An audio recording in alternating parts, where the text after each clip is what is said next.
Magandang buhay, guys. So, andito ako sa bahay namin sa bundok. Andyan yung bahay namin. Tapos yung bahay ng tito ko andyan sa kabila.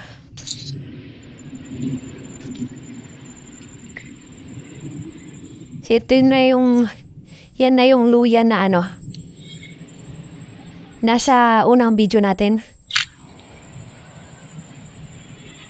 Nalanta na yung mga dahon niya. So, yung mga nakikita niyo yan, mga damo na lang yung mga yan. Kasi matured na siya, ayan. Tapos yung tinanim kong gulay dito. Kasi matagal ako, hindi umahon dito sa bundok. Namuha na. Hindi ko na nalagyan ng tulos. Ayan na yung bunga niya, guys, Pati yung mga nandyan. Nandito pa. May mga bunga yun na yung mga yan, Yan. So, andun yung kalsada. Sa bandaron. Kung nakikita ninyo yung mga yero, yun, mga bahay yun. Tapos, dito kami banda.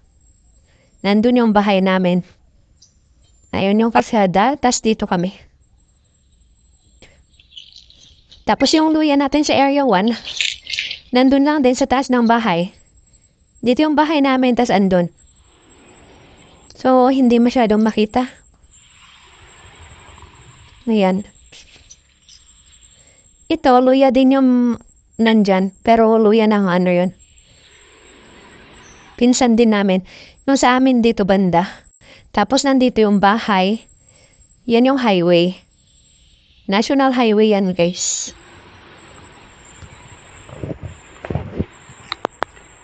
Ayan. Tapos nandito tayo sa bundok. Ayan yung luya. Tapos yan yung bahay. May bahay kami dito sa bundok. So, titignan natin yung luya dito sa kabila. Hindi pa yun may dahon pa yun Hindi pa siya matured. Hindi pa nalanta. So, ito yung mga tinanim ni nanay ko. Ayan. Luyang dilaw yung mga yan. Turmeric.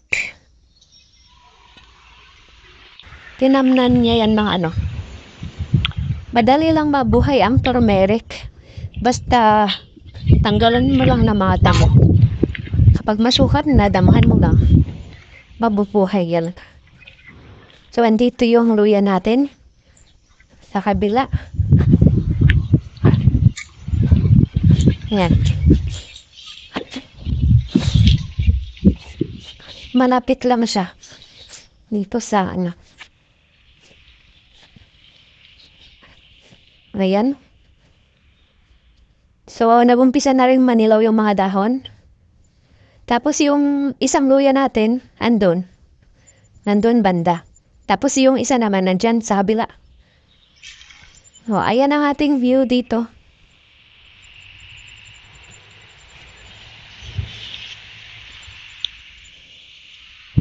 Nagsisimula ng malanta yung mga dahon nito.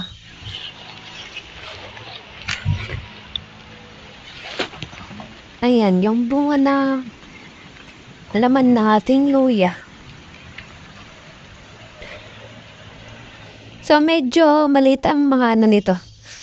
Hindi ganun masyadong malaki. Yung ating luya dito, compared dun sa my area 1. Pero okay na rin ito, guys, kasi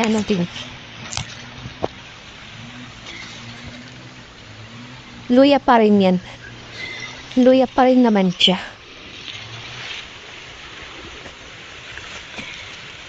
Ito hindi masyadong makita yung yan.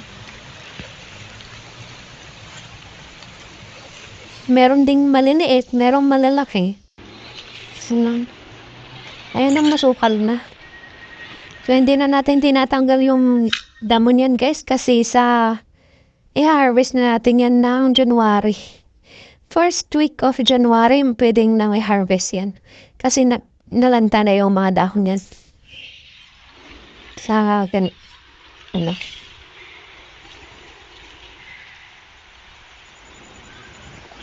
So, ayan lang guys. Ang update dito sa ating luya sa area 2. Thank you very much guys. Please subscribe to my channel para updated po kayo sa ating luya.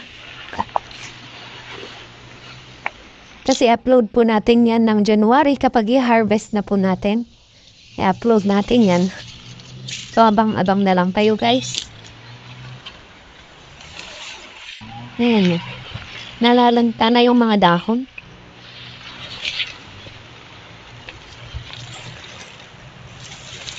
Hindi masyadong makita sa camera.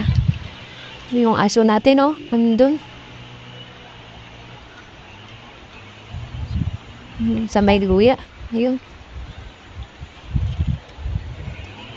Malago yung dahon ng bandaron.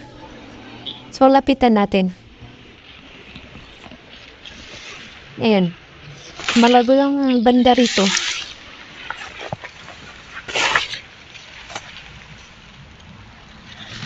Ayan yung isang puno.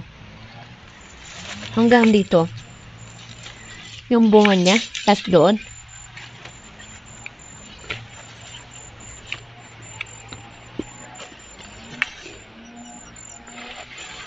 Ayan. Medyo malalaki dito banda.